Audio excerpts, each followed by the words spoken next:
अस्सलाम वालेकुम। Welcome to इमराद।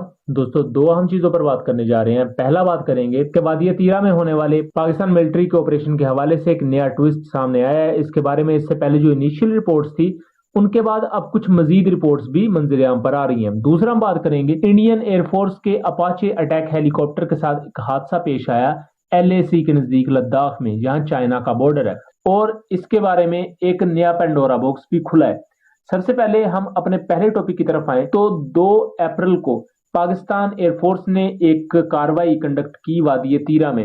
यहां मैं एक बहुत अहम बात बताता चलूं कि इससे पहले भी हमने इनिशियल डिटेल्स पर वीडियो बनाई थी, जहां मैं गलती से 12 अप्रैल कह गया था, वो बेसिकली 2 अप्रैल का बयान करना था, तो उस ह्यूमन एरर पर हम माजरत चाहते हैं। बहरहाल इनिशियल रिपोर्ट्स ये क्लेम करती थी कि वादी तीरा में पाकिस्तान एयरफोर्स ने स्ट्राइक की है, और इसे खुद LEI यानी कि लश्कर इस्लाम, जो कि TTP का एक फैक्शन है, उसने क्लेम किया था।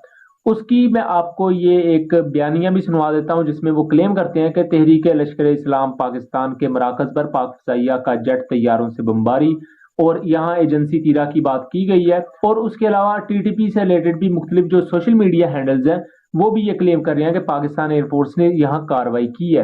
पाकिस्तानी साइड पर कोई ऑफिशियल स्टांस इसका नहीं था, और ना ही पाकिस्तानी ऑफिसर्स की तरफ से कोई खुलकर इस पर बात की जा रही थी। बट 4 अप्रैल को पाकिस्तानी साइड पर यह क्लेम किया जा रहा है कि यहाँ सिर्फ एयरफोर्स यूज नहीं की गई, बल्कि उसके साथ साथ ये पाकिस्तान मिलिट्री का एक ज्वाइंट इंटेलिजेंस बेस्ड ऑपरेशन था, जहां इंटेलिजेंस बेस्ड मालूमात पहले ही मौजूद थी कि इनके पूरे के पूरे हाइडआउट्स वादी तीरा में मौजूद हैं, और वहां की चूंकि ट्रेन ही पहाड़ी इलाकों का पूरा एक समा होता है, और ऐसे एरियाज में ऐसी ऑर्गेनाइजेशन, ऐसे मिलिटेंट ग्रुप्स के लिए छुपना बहुत आसान होता है। अब जब ये intelligence based information Pakistan military तक आ चुकी थी, तो इन तमाम चीजों को जाने देना ये एक बेवकूफी हो सकती थी।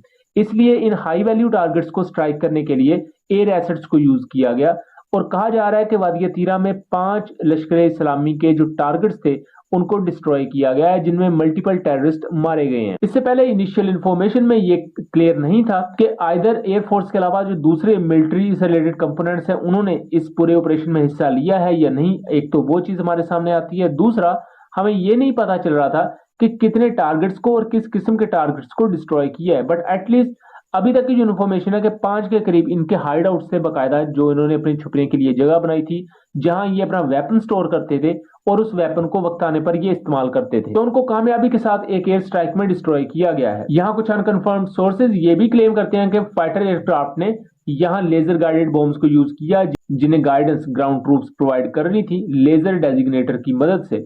यहाँ आ जाते हैं हम दूसरे टॉपिक पर। दूसरा टॉपिक ये क्लेम करता है कि 4 अप्रैल 2024 को इंडियन एयरफोर्स का अपाचे अटैक हेलीकॉप्टर एक इंसिडेंट का शिकार होता है लद्दाख में।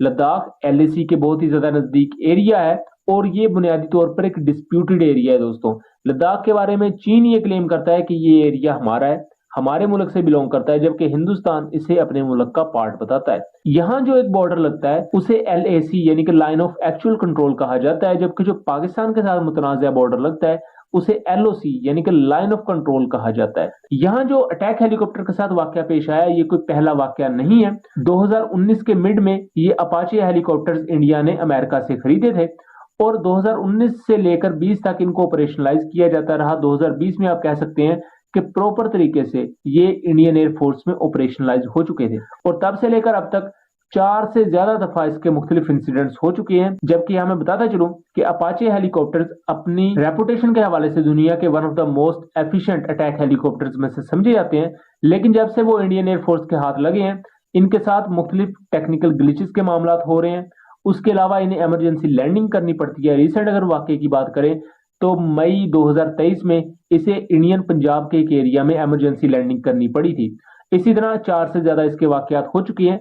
अब जो रिसेंट लद्दाख में वाकया हुआ है, उसमें इंडियन एयरफोर्स के ऑफिशियल्स खुद ये क्लेम कर चुके हैं कि हेलीकॉप्टर को नुकसान हुआ है, क्योंकि वहां की ट्रेन या पहाड़ी एरिया था, जिसकी वजह से इमरजेंसी लैंडिंग के दौरान भी इसे नुकसान उठाना पड़ा है। इसके एयर फ्रेम को किस हद तक नुकसान उठाना पड़ा, इसके बारे में तो कोई कंफर्मेशन नहीं आई है, और ना ही इसकी डिटेल्स को बताया गया है। बट सारा मुद्दा यहाँ लद्दाख के पहाड़ी ट्रेन पर डाल दिया गया है। पायलट दोनों बच चुके हैं। इस वक्त बोर्ड ऑफ इंक्वायरी को स्टैब्लिश किया गया है, ताकि ये पता लगवाया जा सके कि पायलट्स में से किसकी गलती है, इंस्ट्रक्टर की आइदर गलती है, चूंकि ये ट्रेनिंग प्रवास पर था, इसलिए यहाँ ये देखना दिलचस्प होगा कि आइदर इस हेलीकॉप्टर में कोई मसला आया है या इंस्ट्रक्टर या ट्रेनी से कोई ह्यूमन एरर हुआ है, जिसकी बुनियाद पर हेलीकॉप्टर में वो टेक्निकल फेलियर आया और उस फेलियर के चलते हेलीकॉप्टर को इमरजेंसी लैंड करवाना पड़ा।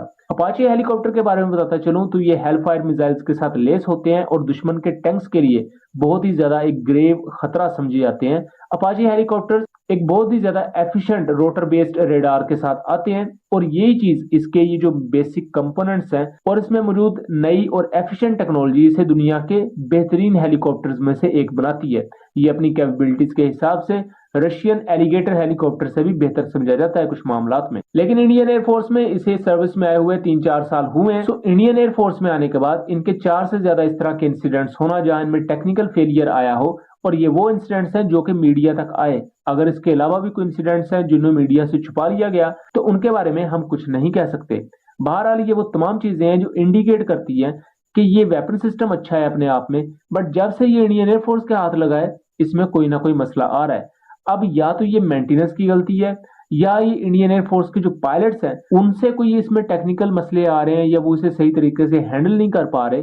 बहरहाल ये तो बोर्ड ऑफ इंक्वायरी जब अपनी रिपोर्ट पेश करेगा तो तभी पता लगेगा। बहरहाल उम्मीद करता हूँ चीजें क्लियर रही होंगी। वीडियो पसंद आई हो तो इसे ज्यादा से ज्यादा शेयर कीजिएगा ताकि इस तरह की मजीद इन्फॉर्मेटिव वीडियोस हम आप तक लेकर आ सके। मिलेंगे अगली वीडियो में, तब तक के लिए अल्लाह हाफिज।